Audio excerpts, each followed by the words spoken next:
La presentación para el personaje es una sola. No puede ser otra que la rutina de lo extraordinario. En Clank, Leo Messi.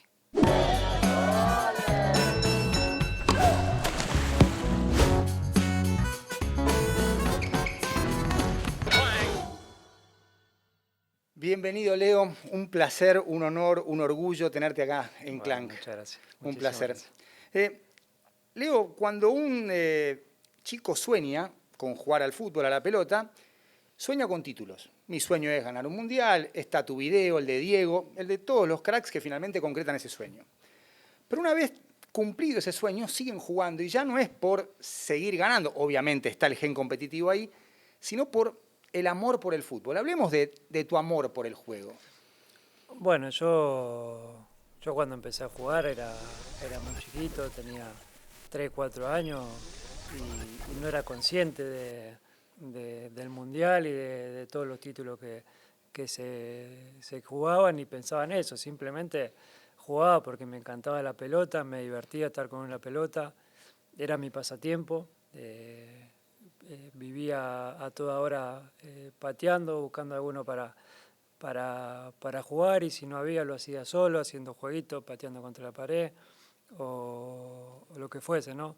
Eh, Nací con eso, me encantó el fútbol como la mayoría de los argentinos desde muy chiquito y siempre fue mi manera de verlo, más allá de mis responsabilidades, Claro. de los objetivos que uno se proponía, sobre todo cuando ya era más profesional. Siempre intenté de divertirme como lo hice desde el primer día. Pero sigue ese Leo de 3 4 años en este de 37. Sí, incluso creo que ahora más todavía, después de haber conseguido todos los objetivos y haber tenido más de lo que hubiese imaginado, de lo que hubiese soñado de chiquito cuando empezaba a entender de lo que se trataba el fútbol, de lo que se jugaba y la profesión. Eh, Hoy, después de haber conseguido todo el objetivo, vuelvo o estoy disfrutando como aquel chico, por decirlo de alguna manera, porque sé también que cada vez que falta menos, que cada vez eh, son, son menos los años que me quedan por edad, e intento de disfrutar todo lo que es el fútbol dentro de una cancha y los momentos que vivo con el día a día también. Hay muchos futbolistas que cuando dejan de jugar dicen, sí, lo de los títulos, las vueltas olímpicas, todo muy lindo, pero lo que más extraña es el día a día. Eso que vos estás contando, la convivencia con los compañeros, el cambiarse, tomar unos mates, que quizás a los que somos periodistas nos es bastante lejano, porque nosotros los vemos jugar a ustedes, pero hay un montón de cosas de ustedes que no vemos y que son finalmente las que los conectan y que ustedes más disfrutan. Sí, más cuando se tratan de grupo lindo, donde te llevas bien, donde pasás mucho tiempo con tu compañero al lado y se pasa rápido porque el tiempo vuela y lo pasás porque la pasás bien. Antiguamente se concentraba mucho y a veces hacían pesadas las concentraciones porque no dejan de ser día encerrado en un hotel, en una habitación, porque muchas veces no puede salir, no puede hacer nada. Y, y bueno, después fue cambiando, fuimos concentrando mucho menos. La época de Guardiola nosotros empezamos a ir hasta el mismo día del partido a la cancha, que en ese momento también estaba buenísimo porque compartías mucho más en tu casa y con tu familia, te día el partido y no tenías que concentrar. Pero estos momentos de encierro, cuando un grupo es bueno y te lleva bien, está bueno también. ¿Cuándo te diste cuenta de que tenías un don para jugar a la pelota? No sé, la verdad que por lo que dicen desde muy chico siempre, por lo que dicen, ¿no? Siempre era diferente y la gente me iba a ver Claro, o o sea, vos tenés iba. 4 o 5 años y ves un montón de gente. Y dices, ¿y a No, qué es viene que, esta es gente? que yo no me daba cuenta Claro. tampoco. Yo fui entendiendo eso cuando fui creciendo, cuando fui siendo más grande.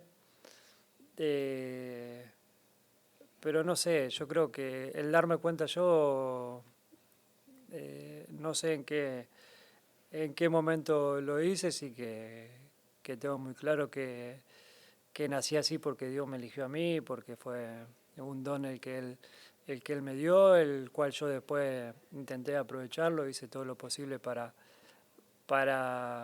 sacarle todo el fruto y todo el jugo, pero la verdad que no hice nada para ser el jugador que, si bien hice muchas cosas, no hice nada para ser el jugador que ya de chiquito era. Ahora, si hay algo en los genes, creo que el apellido Cucitini tiene que estar y que creo que en algún momento Celi dice, hey, no me dejen afuera, Lionel Andrés Messi Cucitini, por favor. Sí, muchas veces lo decía, ¿no? Nosotros en Argentina generalmente es el apellido Sí. del padre y cuando llegué a España se usan los dos, el padre y la madre, y ahí se reconocía un poco más, pero muchas veces es verdad que decía, eh, yo soy tu mamá, yo soy el que te tuve y siempre es Messi, ¿no? Y no aparezco, pero sí, obviamente que, que hay genes de los dos lados. Eh, el fútbol de potrero es el que vos, digamos, empezás a jugar en Newell's, fútbol de la calle también, y te vas muy temprano a un equipo donde hay más academia que calle, que es la Masía. Contanos cómo fue, no sé si transición, porque muchas cosas del potrero nunca las resignaste, pero incorporaste otras que quizás si ibas a otro equipo no te las enseñaban, no te las marcaban. Sí, sí, la verdad que para mí fue un cambio muy grande cuando me fui de Newell a Barcelona. Eh, Primero por la manera de entrenar, nomás llegar, las instalaciones que tenía el club, la ropa, pequeños detalles que hacen la diferencia, La ¿no? cantidad Porque de pelotas. pelota, sí, parece una boludez, pero cancha sintética, pelota, ropa todo vestido iguales.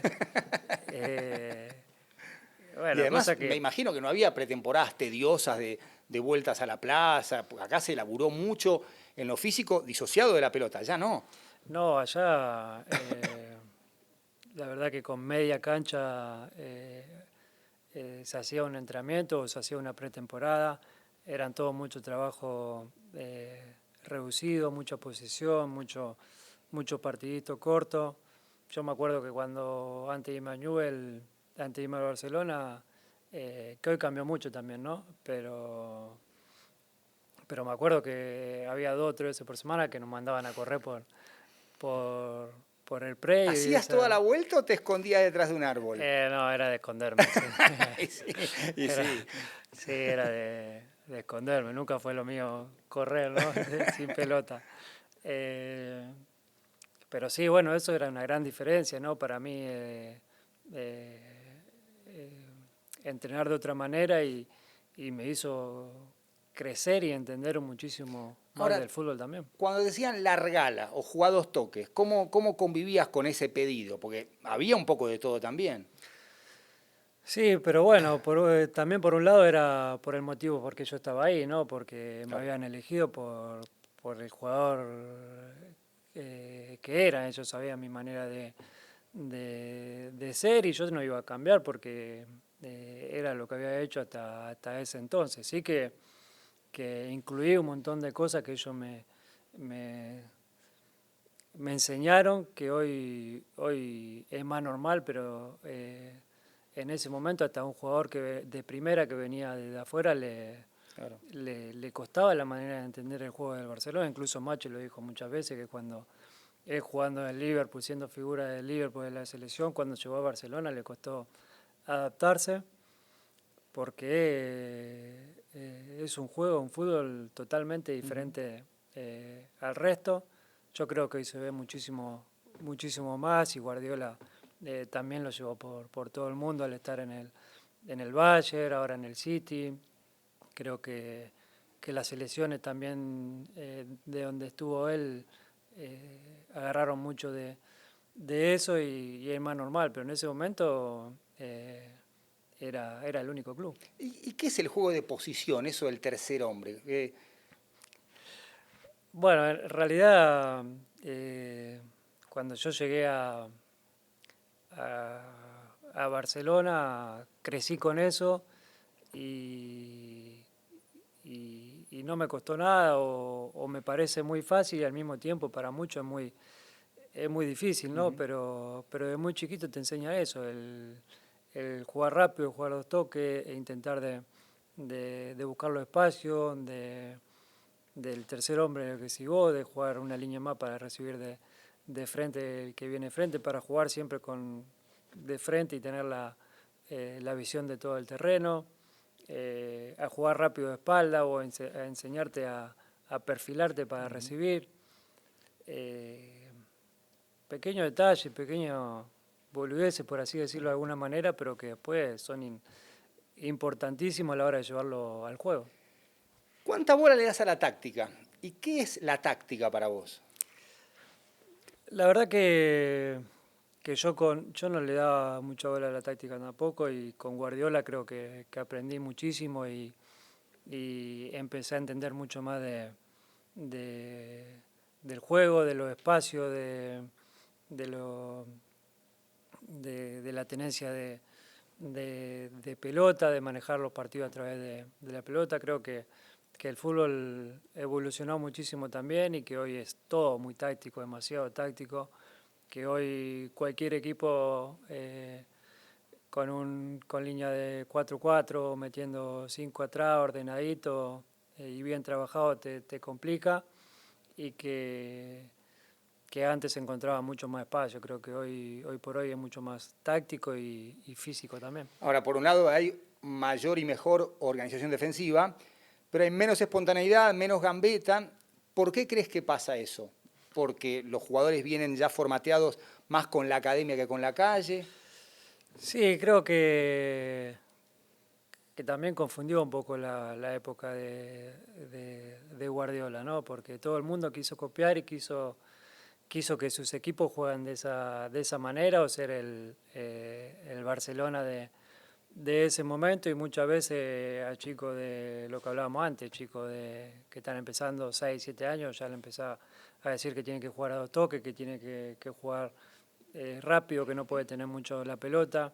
Y yo creo que a esa edad tiene que pasar un poco lo que me pasó a mí, ¿no? Que cada uno es como es, sí que hay que enseñarle a cuanto más chico a entender, mejor a entender el juego, a saber moverse, a encontrar los espacios, a jugar rápido, pero tampoco quitarle la espontaneidad de cada uno. Creo que fue un poco toda la vida, ¿no? Que el jugador sudamericano siempre fue diferente y tuvo mucho más eso que el europeo, pero es verdad que cada vez se ve menos también. ¿Te ayudó arrancar, por lo menos como profesional, jugando de wing derecho? ¿La raya te ordenaba en ese momento hasta llegó un punto que, más que ordenarte, te limitaba? Bueno, no me quedó otra tampoco, ¿no? Porque era el único espacio donde yo podía jugar en ese momento. Yo había hecho todas las inferiores, jugábamos 3-4-3. Era la punta del rombo de Claro, enganche. claro. Y a mí me caía Hermoso. hermoso ahí. Hermoso. Jugaba Cés de 5 y jugaba Víctor Vázquez de 9. Víctor Vázquez, el 9, Y sí. vos detrás de él. Y yo detrás. Hermoso. La verdad que teníamos un equipazo también en esa época. Muy curifista era el 3-4-3. Sí, claro. Era la época donde por decirlo de alguna manera, Cruyff bajaba línea y jugábamos todo de esa misma manera. Incluso en la primera muchas veces se jugó así y bueno, cuando llegó Rijkaard ya cambió al 4-3-3 y bueno, no me quedaba otra que jugar por derecha. Yo la verdad que no entendía mucho de la posición tampoco. ¿Te convenció Rijkaard? ¿O no te quedó otra que aceptar? No, me fui acomodando, la verdad que era tenía uno contra uno, era rápido, entendía el juego y me acomodé por la clase de jugador que tenía al lado también, ¿no? Cuando uno tiene jugadores de ese nivel creo que te hace mejorar y también me pasó al principio de mi carrera cuando debuté que por ahí era más individualista y me jugaba mal uno contra uno o hacía mi jugada que jugar a dos toques o ser más jugador de equipo. Y bueno, después fui creciendo y fui agregando cosas a mi juego también y me fui me fui adaptando a la posición de extremo, pero bueno, nunca fue mi posición tampoco. Claro. Lo has mencionado ya Guardiola un par de veces. ¿Te acordás de la primera charla con él? Estaba el tema de los Juegos Olímpicos de Beijing. ¿Ya surgió en la primera conversación con Pepe eso? No, porque nosotros cuando llega él empezamos de pretemporada, ya habíamos empezado a entrar, la verdad no me acuerdo bien, ¿no? Pero habíamos empezado eh, a entrenar Tenían y pre-champions, creo que contra el Wisla claro, Cracovia, claro. sí. Y bueno, cuando se empezó a hacer un poco de ruido y el quilombo de que si me iba o no me iba, para nosotros también era muy importante jugar la Champions. Y nosotros veníamos de 2 años complicados, Sí. no era el Barcelona que después fue con él. Si bien tuvimos una etapa muy buena con Rijkaard también, tuvimos un bache de 2 años ahí Perdieron donde, 4-1 con el Madrid el día que dieron la vuelta. claro, tuvimos 2 años sin ganar nada. Bueno, vinieron un poco los líos ahí y nosotros teníamos que entrar a Champions sí o sí. Y bueno, yo estaba medio ahí, medio renegado también los días de entrenamiento, con cara larga, yo quería ir a jugar los Juegos Olímpicos y hasta que tuvimos la charla. Y él me dijo, ¿Se dio cuenta enseguida de que querías ir a los Juegos sí, Olímpicos? él, Bueno, él había estado en los Olímpicos en sí, Barcelona, justo. aparte es una persona muy inteligente, que se da cuenta de todo, no se le escapa nada. Y si bien recién nos conocíamos, yo soy muy fácil de conocer también, soy muy transparente y, y me conoció rápido, nos conocimos rápido, por eso él enseguida me agarró, tuvimos la charla. Y no me acuerdo bien, pero más o menos pasó un poco como que me dijo, quédate tranquilo que nosotros vamos a entrar a la Champions, vos andá, yo te voy a dejar ahí, ganar los Juegos Olímpicos y después vení que vamos a tener un año largo, lo vamos a disfrutar, pero va a ser largo, así que andá, disfrutá y después volvés. ¿Te marcó alguna otra pauta? ¿Alimentación? ¿Algo que vos no hacías y que con él empezaste a hacer? Sí, él estaba en todo, ¿no? En el tema del cuidado, del descanso, de la buena alimentación, pero tampoco era tan estricto, Claro. ¿no? Sí que bajaba una línea y nos enseñaba qué era lo mejor para cada uno, pero después dependía de cada uno, ¿no? Ujú. Sí es verdad que empezamos a comer en el club todos juntos y ya de una manera u otra ahí ya te estaba cuidando, ya te estaba Claro. alimentando diferente, por lo menos la comida después de entrenamiento, los desayunos. Pero bueno, cuando uno es joven también no se da cuenta de todo eso. Creo que hoy por hoy también cambió eso y el jugador de fútbol empieza a cuidarse de más joven también. En esa época vos podés tomar, comer lo que querés, que al final no te das cuenta o no lo sentís, ¿no? Porque físicamente estás preparado Sí, tenés para resto, cualquier tenés cosa. margen, claro. Claro. Pero después te das cuenta con los años que cuanto antes empezás es mejor, ¿no? Y le vas a sacar más rendimiento a tu físico. ¿El falso 9 nace contra el Madrid? ¿No lo habían practicado antes? No, veníamos jugando, Vos de 7, Eto'o de 9 y Titi de 11. claro, y no lo habíamos hablado, no, sí que creo que él antes, en la semana o antes de un par de días de entrenamiento, no lo llegó a probar, pero algo mencionaba de que capaz hacemos algo diferente, estoy viendo, y nada, yo me entero el día antes del partido, nosotros viajamos el mismo día a Madrid, Ujú. y es más, me entero a la tarde porque me manda a llamar a la tarde, me dice qué está haciendo, no, estoy en mi casa, no sé. Bueno, venía a la ciudad deportiva y quiero hablar con vos. Y ahí me muestra un par de videos y me dice lo que vamos a hacer, que vamos a jugar con falso 9 porque no quiero que los centrales tengan la referencia y que quiero ser uno más en la mitad de cancha para tener la pelota, porque para ir a Madrid a ganar hay que tener la pelota, hay que ser protagonista y tenemos que ser nosotros, si no es muy difícil ganar ahí. Ya conozco bien ese estadio, ya fui muchas veces y es un estadio diferente a todo y si queremos ganar tenemos que ser muy, muy superiores a ellos y yo quiero tener la pelota esa, así que te quiero que venga a mitad de cancha, que te junte con Busi, con Xavi, con Andrés y tener la pelota ahí. Y después que si salen los centrales tenemos a Samuel y a Titi que son los que van a picar al espacio. Y bueno, así lo hicimos. Pobre Fernando Gago, te miró el número muchas veces ese día. Y la verdad que... La pasó él y las días rápido, sobre todo Fernando. Y la verdad que nosotros éramos lo que había dicho él, uno más siempre dentro de mitad de cancha y ellos estaban un poco perdidos porque era algo nuevo también para todo el mundo, lo que nosotros hacíamos después de haber jugado un montón de tiempo de una misma manera. Y encima era Xavi, Iniesta y Busquets que... Ahora, llegó para quedarse, porque no es que solamente fue contra el Madrid. Después fuiste falso 9 durante el resto de la temporada y las que siguieron. Sí, porque encontramos eso, ¿no? Encontramos el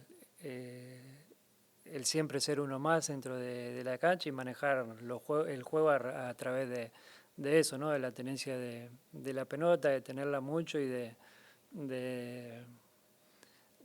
hacer correr al rival y la verdad que llevó unos años hasta que algún equipo le pueda encontrar contra eso. Y hoy me hablabas de disfrutar. ¿Disfrutaste menos de lo que te hubiera gustado? Ese equipo, ese día a día, esos partidos. Sí, la verdad que sí. La verdad que sí, es lo que te decía un poco antes, ¿no? Uno cuando es joven no se da cuenta de nada. Claro. Aparte es todo tan seguido, jugábamos cada 3 días, no te daba tiempo a terminar un partido que ya estaba preparando el otro. No jugábamos muchas cosas, si bien lo disfrutábamos el día a día porque la pasábamos bien, porque el entrenamiento era lo mismo que un partido, los trabajos, lo que te hablaba antes, de posesión, te tocaba tener mucho la pelota y cuando no la tenía correr mucho también, porque era un equipo que jugaban bien todo y los partiditos cortos eran muy competitivos, todos queríamos ganar siempre. Creo que ese equipo, aparte de jugar bien, tenía eso también, ¿no? Que tenía muchos ganadores, mucha gente competitiva que había pasado muchos años sufriendo en el Barcelona también, claro, pasándola mal con resultados y se encontraba en un momento fabuloso y quería ganar también, pero bueno, en ese momento no me daba cuenta de todo eso y de lo que realmente el equipo era. Por suerte a vos se te fue la competitividad, ya no querés ganar a todos, o sea. No, yo creo que eso no se me va a ir nunca, ¿no? Y un poco como decía antes del don, soy así, nací así, es muy difícil que se me vaya. Me cuesta hasta dejar ganar a mis hijos, que a veces... Le cambiás del color en el 1 creo que era a Mateo. A Mateo. No, bueno, pero ese era... Mateo, si me decís Thiago todavía, Mateo es el segundo. O sea. Eso era un poco para hacerlo calentado, porque es igual a mí en ese sentido, es muy calentón y también a ellos no les gusta perder nada, son muy parecidos a mí y bueno, está bueno eso de ser competitivo también, pero después también aprendí a saber perder, a sacar cosas positivas de derrota. Y también entendí que son más veces las que se pierden y las que se ganan, ¿no? Eso, Manu Ginóbili dijo eso en un reportaje. Ahora, ¿se aprende de las derrotas? ¿Realmente se aprende? Y con el tiempo se aprende. Por ahí cuesta porque hay derrotas que son difíciles de superar o de a mí por lo menos no me gusta revivirla o repasar. Pero a la larga ayuda y te hace crecer. ¿Y cómo gestionás vos hoy emocionalmente una derrota? ¿Diferente de antes? Sí, mucho más. Yo creo que la llegada de mi primer hijo, de Thiago, cambió mucho eso también en mí. Yo perdía un partido y podía estar 2 o 3 días encerrado sin querer hablar con nadie y no hablar de nada, ir a entrenar mal, con la cabeza pensando en lo que había pasado, en por qué habíamos perdido, en si hubiese pasado tal cosa, o que no se dio. Y bueno, cuando llegó Thiago me cambió todo, ¿no? Llegaba a casa y verlo a él me hacía olvidar un poco lo que había pasado. ¿Y cómo te llevas con tus errores dentro de la cancha, más allá del resultado final? Por ejemplo, el 2-2 de Francia es una pelota que te quitan a vos, hace el gol Mbappé y el director de cámaras cruel, al primero que enfoca es a vos. Por eso vemos ese gesto en el que estás por caerte y al final te levantás. Y eso pasó hace poco, el 18 de diciembre de 2022. ¿Sos muy autocrítico? ¿Para vos siempre jugás mal y siempre podés hacer algo mejor? Y ya lo que es durante el partido, ¿cómo gestionás eso de, uy, me equivoqué, pero esto sigue? Sí, siempre fui así, muy autocrítico. Creo que mal, ¿no? Soy el primero que sé cuando hago las cosas bien o cuando hago las cosas mal. Y durante el partido intento de no irme nunca del partido. Por ahí hay muchas veces que no participo, pero nunca dejo de estar metido en el partido o viendo lo que está pasando, lo que pueda llegar a, a pasar, y intento internamente hablarme y no irme nunca de ¿Y partido, qué te más allá. decís? ¿Qué te decís a vos mismo? Y muchas veces me puteo de cómo voy a perder esa pelota, de Pero cómo voy a pará, dar ese ¿vos te pase. decís burro? ¿Vos a vos mismo te decís burro? ¿Pero Sí, qué burro soy? Mirá la pelota que perdí. sí, de todo me digo. Pero Bueno, sos Messi. por ejemplo, en la jugada del Mundial me quería matar porque si bien fue una pérdida lejos del arco, cerca del banco de ellos, eh, era una pelota que la perdí por querer hacer una vez más, por querer boludear, por no buscar ir hacia adelante. Y porque también cuando quiero hacer el último pasito medio que se me queda la pelota Ujú. y me queda lejos, y ahí es donde me corre me corre el otro y me la saca. Pero sí, en el mismo partido soy autocrítico conmigo mismo e intento de, de superarme y de volver a estar en contacto con la pelota para revertir eso y volver otra vez al juego. Y ese sentimiento es universal. Cuando uno pierde la pelota, seas amateur o profesional, y ves el desenlace, que no sea gol, que no sea gol, que no sea gol, que no sea gol, gol. Sí, aparte, por más que la pierda arriba, ¿no? Por ahí, como decía recién, puede estar lejos del arco, que la jugada termina en gol, uno se siente culpable, y ese día eh, me daba mucha bronca de que haya perdido esa pelota y que haya pasado eso después del partido que veníamos haciendo. Em, Frente al error, obviamente uno convive, lo gestiona.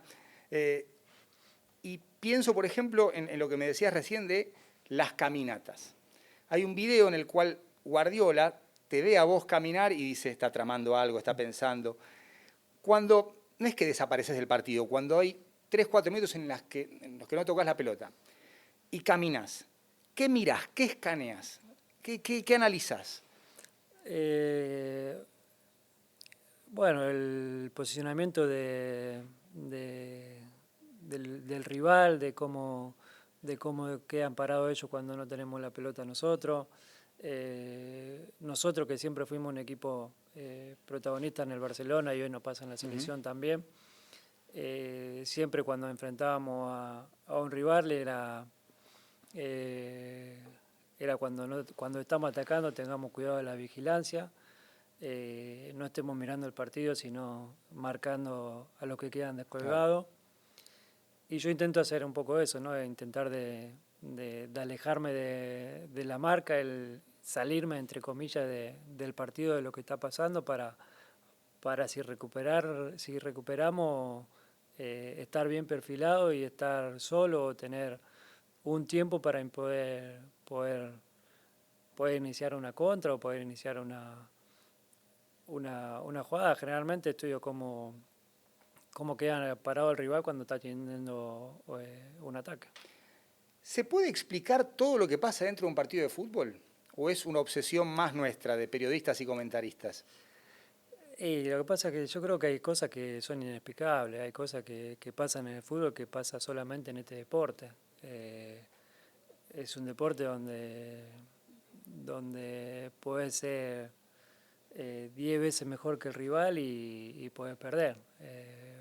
¿Puedes ganar sin patear al arco? Puedes ganar si batea al arco o el mejor equipo de una competición no es campeón ni llega a la final. Hay cosas en el fútbol que es muy difícil encontrarle explicación. Se puede estudiar, opinar, pero hay cosas que es difícil de encontrar explicación. ¿Y cómo te llevas con esos detalles que hacen que algunos partidos tengan resultados muy diferentes a lo que es el desarrollo? Es un poco eso también, ¿no? El no entender o la bronca, la impotencia de decir es imposible que haya pasado de esta manera si hicimos todo para que sea a favor nuestro o diferente, ¿no? Y buscando un poco esa explicación que muchas veces no se encuentra. Te propongo un recorrido, son 20 años de selección. Empezaste siendo el más chico y ahora sos el mayor de edad. ¿Te acordás algo de esos 90 segundos contra Hungría? Entrás por Lisandro López y en una jugada metés el manotazo, Marcus Merck te echa, o sea, todo el mundo estaba pendiente del estreno y dura 1 minuto y medio.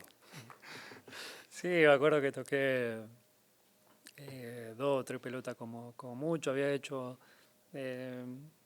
un arranque antes Sí. de la jugada esa también que me echan muy parecida.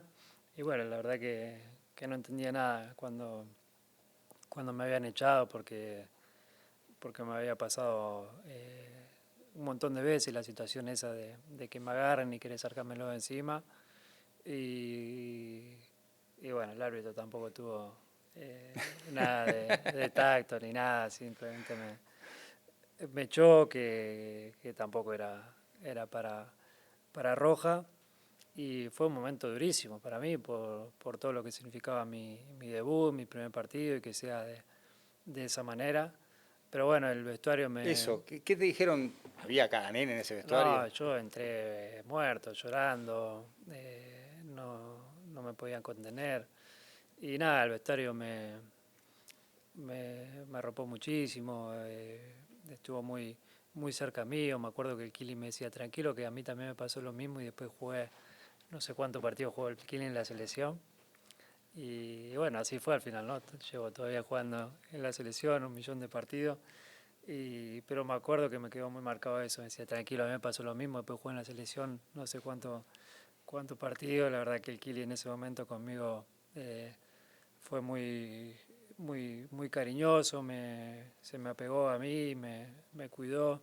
Él y todo, ¿no? Pero bueno, me acuerdo en especial las palabras de él, pero había todos los jugadores, creo que, bueno, Scaloni también contó, ¿no? Sí. Que decía que el primer pase mío en la selección me lo había dado él. La verdad no me acuerdo y no lo vi, pero todo en general el vestuario me apoyó mucho. Quiero ir a 2019, el resto es historia conocida. Vos llegás a la selección dirigida por Leonel, aquel amistoso contra Venezuela en Madrid. Y era una selección muy diferente, se habían ido todos tus... O sea, me río con esto del club de amigos, ese club de amigos que perdía, ahora el club de amigos gana, o sea, pero dicho esto con ironía. Y alguien que estaba ahí cuando vos llegaste a la selección me decía, lo miran hasta para comer. Era un grupo de chicos que tenía a su ídolo de compañero, pero claro, estaban todos absortos mirándote comer. ¿Vos percibiste eso en esa llegada, en ese primer contacto con la selección de Scaloni? No me acuerdo lo que me pasó a mí, que a mí también me costó mucho volver al grupo ese, o volver a la selección después de lo que había pasado, porque eran todos chicos nuevos, porque yo no conocía a ninguno personalmente, obviamente. Y a mí me es muy difícil entrar en el grupo también por mi manera de ser y por más que ya había pasado mucho tiempo estando en la selección y era uno de los más grandes. Me costó mucho, ellos venían de jugar ya un par de amistosos seguidos, habían ganado a México, habían hecho creo que amistosos en Argentina Sí, sí. también, bueno, con mismo Guatemala, México, ¿no? Colombia, Sí. sí, sí. Dos con México, sí. Y ya se conocía, ya llevaba tiempo juntos y era también como el inicio de ellos también, ¿no? Después de, de una nueva generación, de una nueva etapa en la selección. Y en ese momento Rodrigo a mí me ayudó mucho por la manera Rodrigo es el que rompe el hielo. sí, por la manera de ser a él, de ser de él. Yo me acuerdo que yo cuando lo conocí me recordó mucho al Pocho, ¿no? Porque el Pocho Sí. era muy parecido en ese sentido, era un chico muy alegre, donde era muy bueno para el grupo, donde hacía que todos nos sacáramos lo mejor de nosotros. Y bueno, me acuerdo que los primeros días él se me acercó, estuvimos hablando, él había estado con Nota también, ya de Valencia se conocían. Y bueno, él me hizo que yo entrara al grupo mucho más rápido de lo que hubiese imaginado yo y, y me ayudó mucho. Además no era fácil para los chicos descolgar el póster, o sea, lo tenían que hacer, obvio, porque fútbol Sí, yo creo esto. que fue una ayuda para los dos lados, ¿no? El que él me hablara de esa manera o me integrara, entre comillas, al grupo y mi postura también el de sacarme la vergüenza e intentar de ser yo el que dé el paso y acercarme a ellos también, porque era una situación eh, diferente y nueva para todos. Y, y bueno, la verdad que enseguida fue muy sencillo porque hay buena gente y cuando hay buena gente todo es mucho más fácil. El arranque ahí en Madrid es malo, Venezuela hace un gol rondón, una línea de 5 que se descompone. Vos venías de jugar contra Francia en Kazán, de famoso falso 9, pero a los 20 minutos estás podrido que no te pasan la pelota y termina el pobre Enzo Pérez fajándose con un tití de espalda al arco y vos jugando de 8. O sea, es más, hicimos un informe diciendo, esto pasó porque evidentemente vos no podías estar tan lejos de la pelota, ya no era fingir esa tensión, sino que la pelota no te llegaba. Y el primer, digamos, partido en el ciclo Scaloni es una derrota con Venezuela. Después no jugás con Marruecos, le das una nota a Pablo González y a Martín Souto en radio, y ya decís, yo, y ya incluís a tu hijo, diciendo, miren, mi hijo me pregunta por qué voy a la selección. Ese es el germen, si querés, del grupo, porque pienso en todos los que vieron esa nota, que fueron con vos compañeros en ese pequeño ciclo, en ese partido contra Venezuela en Madrid. Sí, hey, che, acá tenemos a alguien que nos quiere representar y que nos quiere conducir.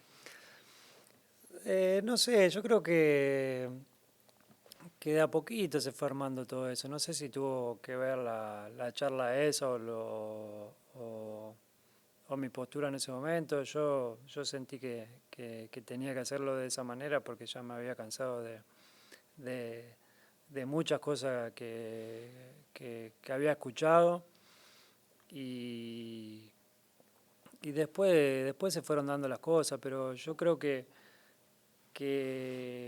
cuando más el grupo se sintió fuerte y se sintió que estaba preparado para grandes cosas fue después Nueva América. de la Copa América. Uh-huh. Ahí llegamos. Arranque muy malo con Colombia, con Paraguay Armani ataja el penal.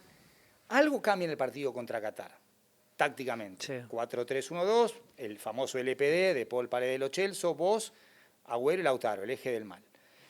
Antes no jugaban así. ¿Hubo alguna charla? ¿Se fue gestando? ¿Se lo plantearon a Scaloni? No, él decidió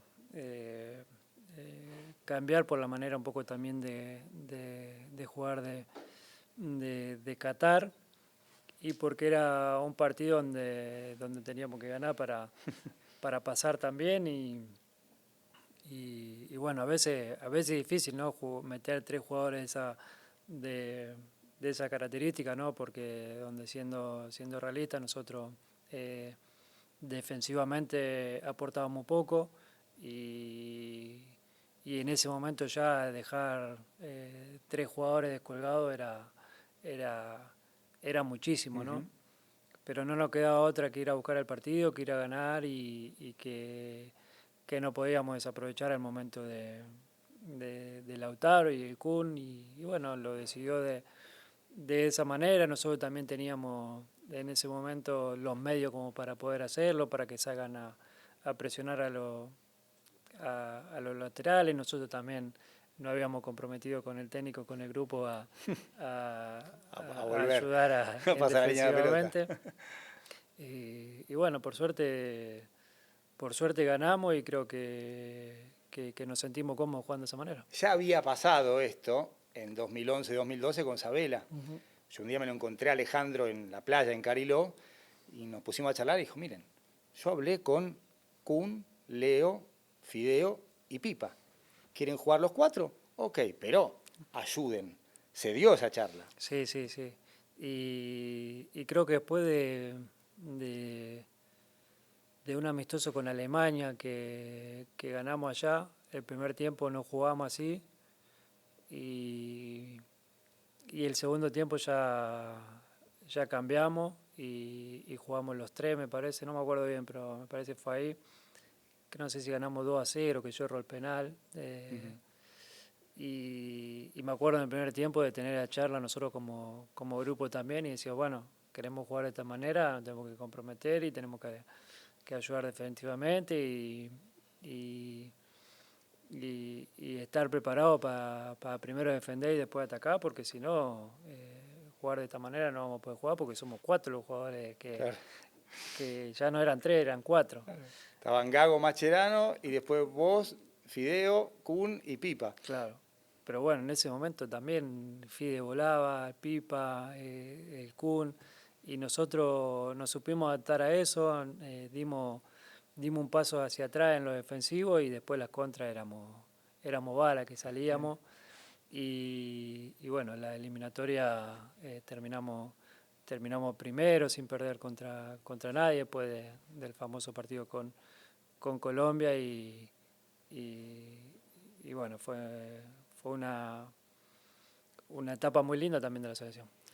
Esa declaración, penales boludos, fulles pelotudos o al revés, no me acuerdo, tuya, que además se hizo música también después del partido con Brasil, más ese crecimiento futbolístico, terminan creando lo que finalmente es una tormenta perfecta, que es este ciclo de Scaloni. ¿Cuándo empezaron a sentir natural esto de jugar todos juntos, cerca de la pelota, pase de 4 o 5 metros, más funcional que posicional, si querés?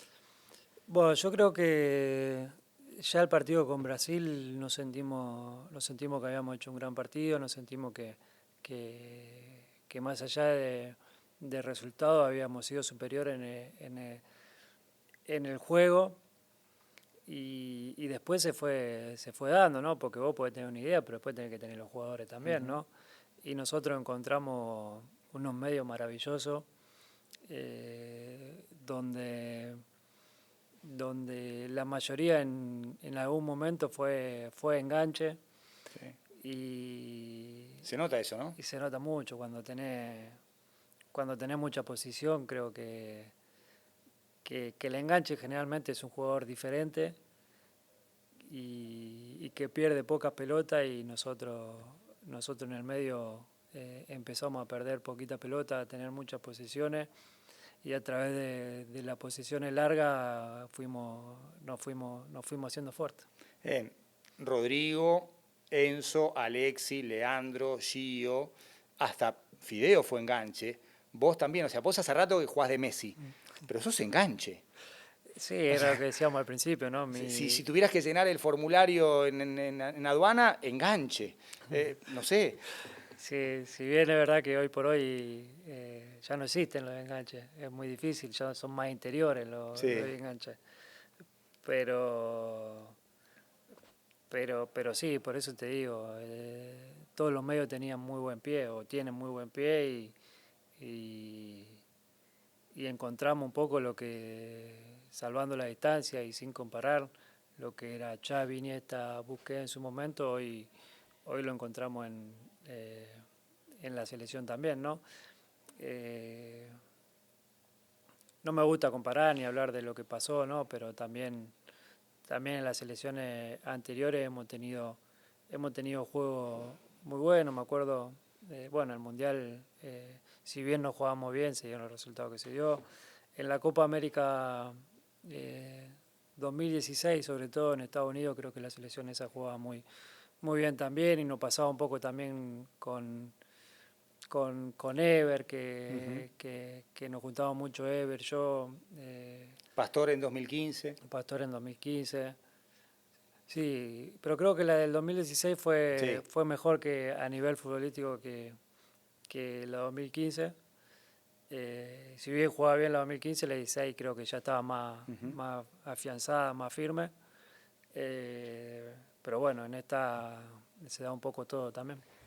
El vestuario del 2016 fue el peor de esa serie. Andújar me dijo que sí, Javier Mascherano me dijo que sí. De tristeza, De no tristeza, puede ser. sí, sin duda sí, porque ya era la tercera seguida, porque lo que te decía un poco recién, habíamos hecho una Copa América muy buena a nivel de juego, llegando a la final siendo muy superior al resto, porque en la final a Chile también, si bien no tuvimos en muchísimas ocasiones claras, a nivel de juego también fuimos superiores, y volvíamos a perder otra vez de penal, y bueno, a raíz de todo eso también pasa Sí. lo mío y mi declaración. En esa serie por penales la diste por terminada cuando erraste vos. Porque arranca la serie con Chiquito tapándole a Vidal y vos vas a patear con esa ventaja. Se te va por arriba del travesaño y desde la cancha te miramos y estabas como más pendiente de ese error que algo que seguía. Sí, un poco lo que me pasa, o lo que me pasó cuando perdí la pelota esa con, con Francia, o en el juego, lo que hablábamos antes de ser autocrítico con uno mismo. En ese momento me quería matar, ¿no? Porque era el primer penal, era el que no ponía eh, en ventaja, porque le quise pegar fuerte cuando sabía que no hacía falta, que tenía claro que, no sé por qué, que Bravo lo conocía, que iba a ir hacia ese lado. Y bueno, ahí fue una cruz hacia mí mismo cuando erré por no poder poner en ventaja al equipo después de que ellos habían errado, y porque siempre pensé y pienso que el primer penal hay que hacerlo y que es importantísimo, y bueno, no fue de esa manera. Basta de látigo porque parece que son todas malas y no. Vamos a otro penal. El único momento donde Argentina está perdiendo con Francia es cuando Mbappé mete el primero de la serie. Y ahí te toca patear a vos. ¿Ya sabías que ibas a patearlo así? ¿Qué pensás, si pensás algo en esa larga caminata que es irreproducible en cualquier entrenamiento? No, pensé en estar tranquilo, en no traicionarme, no apurarme, no querer patear rápido, no querer errar, cambiar la manera que venía pateando los penales, por ser el penal que era y por lo que significaba empezar pateando después de que Mbappé había hecho el primero. Y nada, el estar convencido de que siga pateando de la misma manera que había pateado los anteriores, y bueno, así lo hice, de la misma manera que había pateado el anterior y contra Holanda también.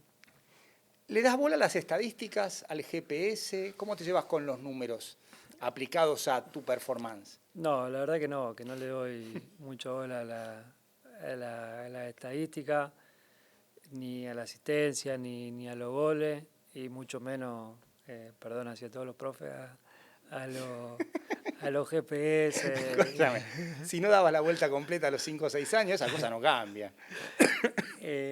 No, claro, qué sé yo, nunca me importó el cuánto corro en un partido, o a qué velocidad, en qué sé yo, todo lo que Ujú. miran ellos, ¿no? Sé que puede ser importante y les puede servir a ellos para el día a día, sobre todo, ¿no? Por la carga de, de entrenamiento o partido, pero yo personalmente nunca fui muy amigo de la estadística y de los GPS. Vamos a ir terminando, tengo 2 o 3 preguntas más.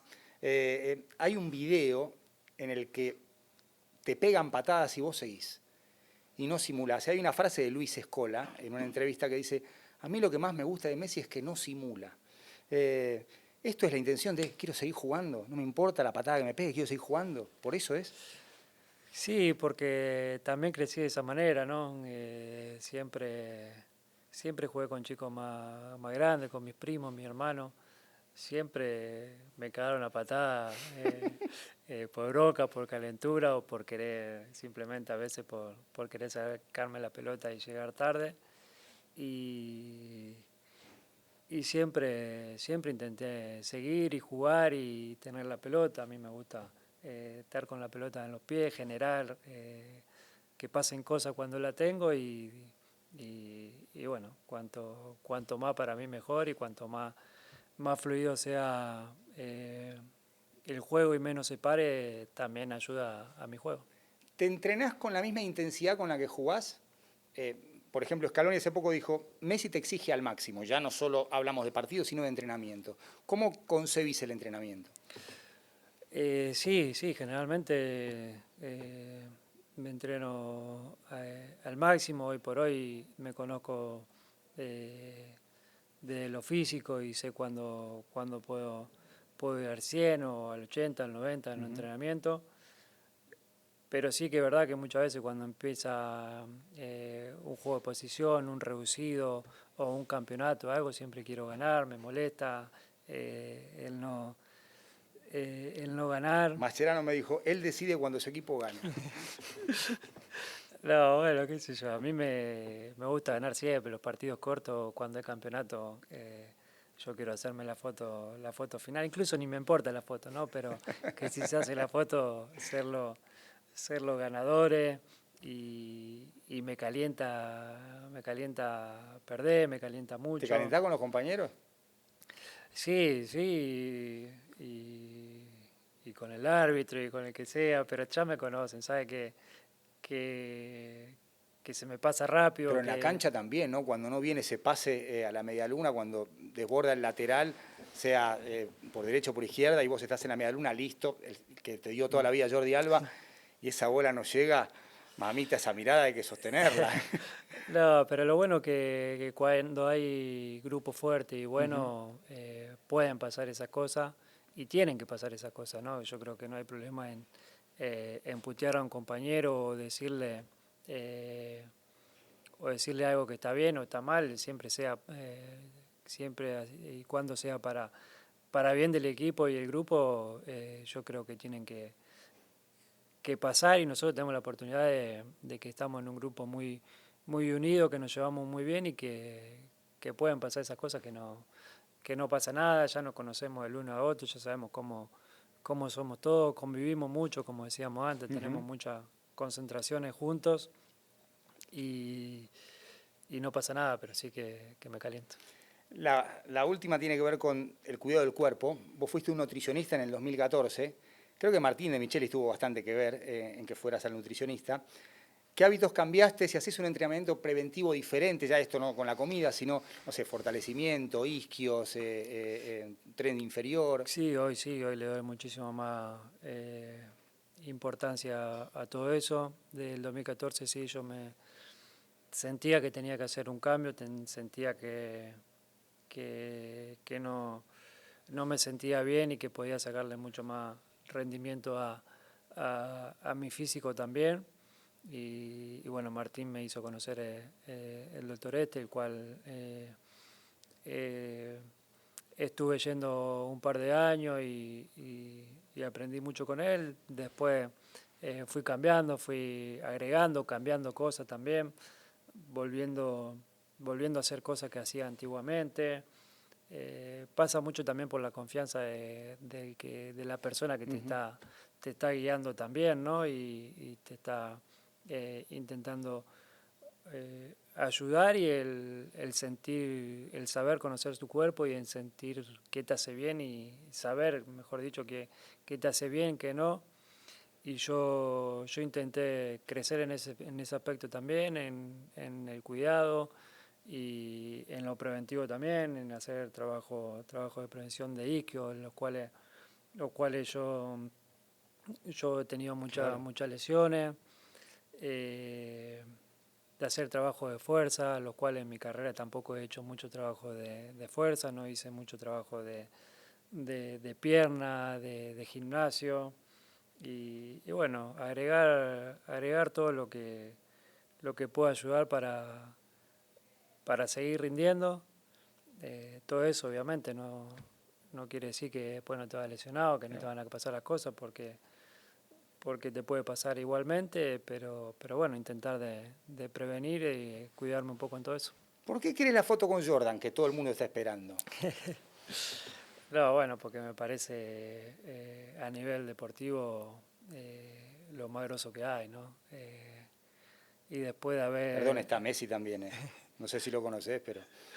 Después de haber visto la serie de él y haber conocido un poco más también... ¿Viste The Last Dance? Sí.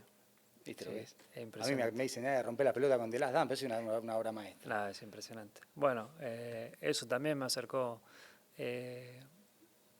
mucho más y conocer un poco más lo que fue él, y bueno, es una lástima que no haya podido vivir esa época en vivo yo, porque me hubiese encantado. La verdad que no sé mucho de básquet tampoco, ni soy muy seguidor, pero creo que él fue algo diferente en todos los deportes, no solo en el básquet, y bueno, una admiración muy grande, y me pidieron tantas fotos porque yo no puedo tener una con él, sería algo lindo. Jordan y vos, digamos, han redefinido sus propios deportes, son también personas muy queridas, muy famosas en todo el mundo. Todo el mundo quiere una foto tanto con MJ como con vos, pero los dos comparten esa esencia del deportista. O sea, ¿qué es lo más importante de Jordan? Cuando va a un gimnasio, entrena solo, la vuelca y se esfuerza para ser el mejor. Creo que con vos pasa lo mismo, Leo. O sea, tu esencia sigue siendo jugar a la pelota, más allá de todo lo que has ganado a nivel títulos, fama, dinero. Sacá todo eso, pero tu esencia sigue siendo esa, la del pibe jugando a la pelota. Y creo que eso los une, y por eso los amamos tanto a los dos. Así que muchas gracias. Para nosotros fue un honor haberte tenido acá en Clank, y gracias. Y que dure lo que tenga que durar. No te voy a preguntar nada. Tenemos ganas de seguir disfrutándote hasta que vos elijas. Porque el amor por el juego es lo más grande que hay. Sí, bueno, muchas gracias. Es un honor para mí también haber tenido esta charla con vos. Creo que tenía que ser después de tantos años. Y nada, sí, será hasta donde tenga que ser. Yo sigo disfrutando, incluso como te decía antes, aún mucho más del día a día, de jugar a la pelota. El día que no sea más profesional lo voy a seguir haciendo con mis hijos, mis amigos, porque... Y vas a querer seguir dándoles a todos. También seguir ganando y queriendo ser competitivo y jugando al fútbol, porque es algo que amo, que amamos la mayoría de los argentinos. Es el deporte que más